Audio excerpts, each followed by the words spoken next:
எடப்பாடி பழனிசாமினாலே காலும் காலும் தான் ஞாபகத்துக்கு வருதுன்னு சொல்லி ஒரு விமர்சனம் பண்ணியிருக்காங்க. யாரு?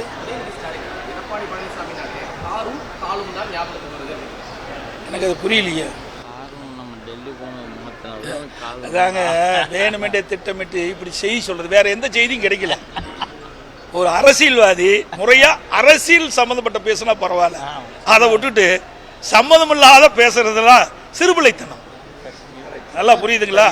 ஒரு முதிர்ந்த அரசியல்வாதி மக்களுடைய பிரச்சனை என்ன இருக்குன்னு தான் பார்க்கணும். அதைத்தான் நாங்கள் பார்த்துட்டு இருக்கோம். அதிமுக அதைத்தான் பார்க்குது.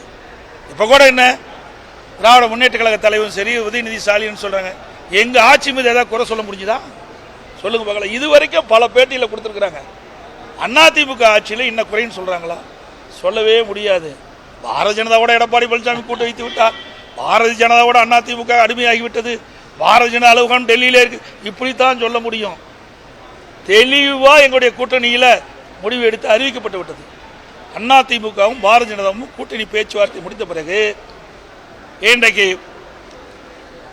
இந்த செய்தியாளர் சந்திப்பில் மாண்புமிகு உள்துறை அமைச்சர் தெளிவுபடுத்தினார். அமித்ஷா அவர்கள் தெளிவுபடுத்தினார். அதில் பாரதிய ஜனதா அதிமுக கூட்டணி அமைச்சிருக்குது. இந்த கூட்டணிக்கு அதிமுக தான் தலைமை தாங்கும். தெளிவாக நீங்கள் பேட்டியில் போடுங்க, அடிக்கடி மாற்றி மாற்றி போடாதீங்க. அனைத்து இந்திய அண்ணா திராவிட முன்னேற்ற கழகம் தான் எங்கள் கூட்டணிக்கு தலைமை தாங்கும். அனைத்து இந்திய அண்ணா திராவிட முன்னேற்ற கழகம் தான் ஆட்சி அமைக்கும். எங்களுடைய கூட்டணியுடைய முதல் வேட்பாளர் EPS.